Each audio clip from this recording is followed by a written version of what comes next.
ساتھیوں، آج کی اس پرقور اور بارونق مجلس میں پیارے نبی صلی اللہ علیہ وسلم کیسے تھے کہ موضوع پر لب کشائی کی کوشش کر رہا ہوں۔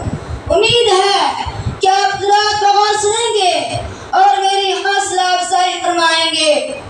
حضرات، میں حیران ہوں کہ وہ زبان، وہ طاقت، وہ صلاحیت، وہ استعداد کہاں سے لاؤں جس سے نبی کریم صلی اللہ علیہ وسلم کے اوصاف کاملہ، اخلاق فاضلہ اور خصائل حمیدہ کے بیان کرنے کا حق ادا ہو سکے۔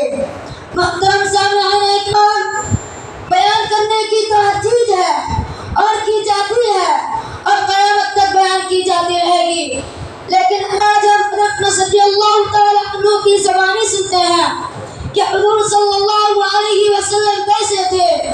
حضرت انس رضی اللہ تعالیٰ عنہ فرماتے ہیں کہ رسول اللہ صلی اللہ علیہ وسلم نہ بہت لمبے تھے نہ پست قد، بلکہ درمیانہ قد کے تھے، لیکن مجمع احرام میں سب سے اونچے دکھائی دیتے تھے۔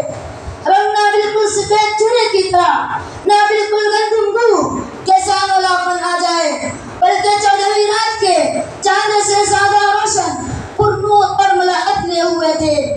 آپ صلی اللہ علیہ وسلم کے بال نہ بالکل سیدھے نہ بالکل پیچیدار، بلکہ ہلکی سی پیچیدگی اور گنگری والاپن تھا۔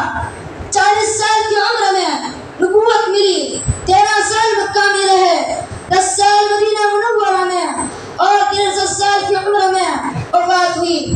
میرے عزیز ساتھیوں، آپ صلی اللہ علیہ وسلم کے چہل میں فرتیلاپن تھا اور جماعت تھا، جھک کر چلنے کی عادت تھی، سینہ نکھار کر متکبرانہ کبھی نہیں چلے۔ آپ صلی اللہ علیہ وسلم کے دونوں منڈوں کے درمیان دوسروں کے مقابلہ میں کچھ زیادہ فاصلہ تھا، گویا سینہ مبارک چوڑا تھا۔ آپ نہ موٹے بدن کے تھے نہ گول چہرہ کے، البتہ تھوڑی سی گلائی آپ صلی اللہ علیہ وسلم کے چہرہ انور میں تھی۔ دونوں آنکھیں نہایت سیاہ اور پلکیں دراز تھی، چوروں کے ملنے کی ہڈیاں موٹی اور پرگوشت تھی۔ جب آپ صلی اللہ علیہ وسلم کسی کی طرف توجہ ہوتے تو صرف گردن نہیں گھماتے، بلکہ رخ بھی اسی کی طرف کر کے پورے بدن سے اس طرف ہو جاتے تھے۔ آپ صلی اللہ علیہ وسلم کے دونوں مبارک شانوں کے درمیان مہر نبوت تھی۔ صحابہ کرام بیان کرتے ہیں کہ حضور صلی اللہ علیہ وسلم کے پسینے سے زیادہ کوئی چیز خوشبودار نہیں تھی، اور ہم نے آپ صلی اللہ علیہ وسلم سے زیادہ حسین کبھی کوئی چیز نہیں دیکھی۔ میرے عزیز دوستو، آپ صلی اللہ علیہ وسلم سب سے زیادہ سخی اور دریا دل تھے، سب سے زیادہ بہادر، سب سے زیادہ سچے، سب سے زیادہ نرم طبیعت والے، سب سے زیادہ شریف گھرانے والے۔ جو آپ صلی اللہ علیہ وسلم کو اچانک دیکھتا آپ صلی اللہ علیہ وسلم کے جمال و جلال سے مرعوب ہو جاتا۔ آپ جیسا صاحب کمال نہ دنیا نے دیکھا ہے نہ دیکھے گی۔ نبوت سے پہلے بھی آپ صلی اللہ علیہ وسلم کی زندگی بے مثال پاکیزہ زندگی تھی، اور نبوت کے بعد اس پاکیزگی میں جو حسن و کمال پیدا ہوا اسے بیان ہی نہیں کیا جا سکتا۔ فَقَدْ لَبِثْتُ فِيكُمْ عُمُرًا مِّن قَبْلِهِ أَفَلَا تَعْقِلُونَ۔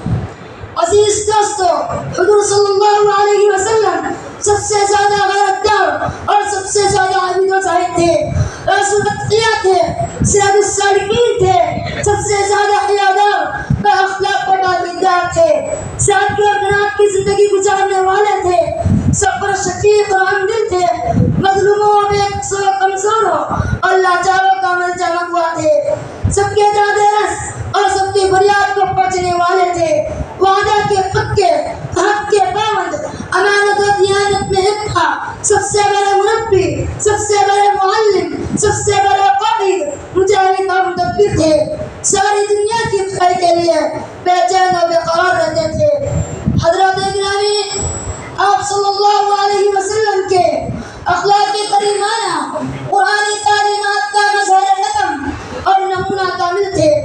قرآن میں جو وہ آپ صلی اللہ علیہ وسلم کی زندگی میں موجود تھا. گویا قرآن آپ کی حیات مبارکہ کی شکل میں مجسم ہو چکا تھا. حضرت عائشہ صدیقہ رضی اللہ تعالیٰ عنہا فرماتی ہے کان خلقہ القرآن، آپ کے اخلاق قرآن تھے. خود حضور صلی اللہ علیہ وسلم فرماتے ہیں بعثت لأتمم حسن الاخلاق، میں اس لیے مبعوث کیا گیا ہوں تاکہ حسن اخلاق کی تکمیل کروں. اب میں اپنے تقریر کو انہیں چند باتوں پر ختم کرتا ہوں. وما علینا الا البلاغ.